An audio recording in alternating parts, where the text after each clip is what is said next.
ෂා මාර රොමෑන්ටික් නේද මෙතන හරිම නිස්කලංකයි ඔව් ඉතින් මෙතන ගින්න සේරම මැරිලානේ ඉන්නේ.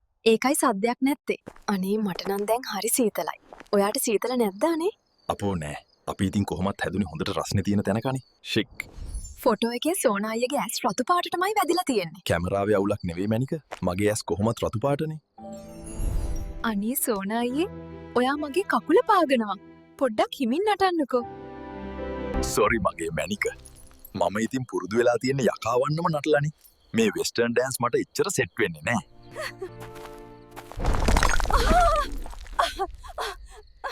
අම්මෝ මැනික ඒ සුමිත් මිනිහා මගෙන් රුපියල් 500ක් ණයට අරන් පොළු තියලා මැරුණා.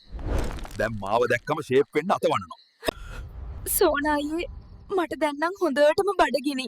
අපි මොනව හරි කමුද? මේ තියෙන්නේ. මම ඒ රෑ කනත්තෙන් අහුලගත්ත ෆ්‍රෙෂ් මස් කට්ටක්.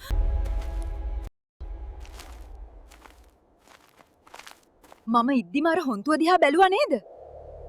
අනේ මගේ මැනික මම බැලුවේ එයාගේ සාරිය මොකද්ද කියලා. හරිම බාල රේද්දක් පාවිච්චි කරලා තියෙන්නේ. පව් වැඩේ. අනේ සෝනා අයියේ අර බලන්න බල්ල රංචුවක් මෙනව නේද? අනේ මට බයයි මුන් හපායිද?